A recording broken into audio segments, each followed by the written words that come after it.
तुम्हारा हिम्मत कर दे हाँ हाँ और क्या हिम्मत कर गए हाँ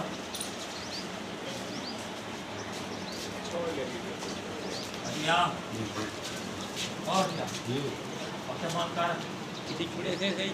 खबर कर मान हाँ मतलब रुख दे विच क्या लिखा पे? अबू बकर। अच्छा, तो ये मस्जिद का मसला क्या है? ये मस्जिद नवी बनानी है, छत का मसला नहीं मैं मतलब छत वगैरह त्रिमदी है? हाँ हाँ अच्छा। टाइल खत्म है टीआर गार्डन की मतलब है कि छत ऊँची थी से तो वाला ए जरा ना है दे उते जरी ऊंचाई करे सो उसारी करे सो हाँ वार ले सो वाला जरा ना उते तो छत पे सो हाँ ये कोई इतना ऊंचा करना चाहते हो या ये बरामदा भी बनावना है? बरामदा ही बड़ा बनाया साधु ये मस्जिद तो कमरा ना हिको बनवाजे हाल बनवाजे हाँ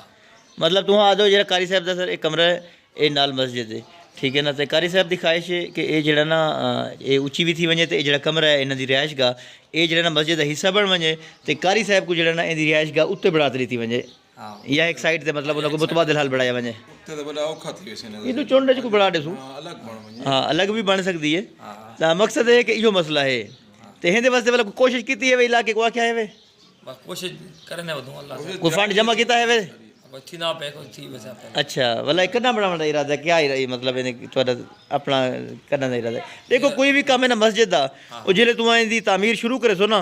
अल्लाह अपने आप लोगों के दिल च पैसे वेंदा अपने आप असबाब पैदा थी सन वेंदे ये आप रमज़ान शरीफ का आखिरी मतलब कि ताक रात है इंशाल्लाह 29 दी रात ना सही हाँ तो आप इवें समझ गिनो कि नीयत करने भी रमज़ान के अंदर जो भी इंशाल्लाह असा कारी साहब के नाल सर कारी साहब कारी खालिद साहब इतना गाजीपुर मस्जिद के अंदर अरसा है कितने साल तो सर इतना 15-16 साल थी माशाल्लाह से ये 15 साल तो इतना खिदमत सर अंजाम देने पे इतना के इलाके के लोगों को इतना के बच्चे को जो ना ये कुरान पाक भी पढ़े हैं कुरान हिफज भी करने पे बच्चे इतना माशाल्लाह इतना बच्चे कुरान पाक हिफज भी करने पे बच्चियाँ भी बच्चे भी तो दूजी गल है कि 5 टाइम माशाल्लाह 60 के करीब जरा ना इन्हें कने तलबा की तादाद है जी ना ये इतना के बच्चे दरसे कुरान के अंदर कारी साहब कनू ये कारी साहब अखी कनू माजूर हैं लेकिन होने बावजूद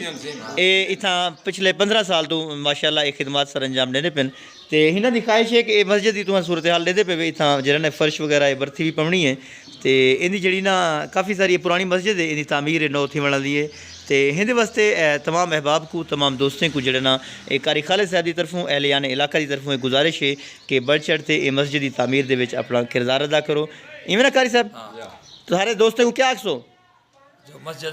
काम शुरू करो ब्याह क्या कोशिश करो सारे दोस्त जरा ना हाँ ये सर कारी खालिद साहब की तरफों अपील है कि ये जरा ना जामिया जरा ना जामिया मस्जिद क्या नहीं मतलब कि लेकिन यह कि ये जी मस्जिद है इन वास्ते जितनी भी तामीर और मुरम्मत के खर्च है हाँ हाँ वड्डी बस्ती है चंगे माशाल्लाह इतना नमाजी माशाल्लाह 2-3 सफ़ा तो बन वन हर टाइम तो ज़रूरत है इतना जरा ना मस्जिद को कुशादा किया वजे तो हिंदू तो जरा ना एरिया ने इलाका जिम्मे अपने घर के कोशिश करने अपने पैसे लेने घर के उत्ते तकरीबन जिम्मेदार जितना भी इतना के मुखैर दोस्त हैं जितना भी इतना के जिम्मेदार दोस्त हैं माशाल्लाह जेडे अपने घर भी खर्च करन तो ये अल्लाह का घर है मस्जिद है तो हिंदू तो भी कुछ ना कुछ जरा ना लाजमी खर्च करे सो जज़ाकल्लाह अल्लाह से तो जरा ना तावन कबूल करे से इंशाल्लाह। अस्सलाम वालेकुम कारी साहब।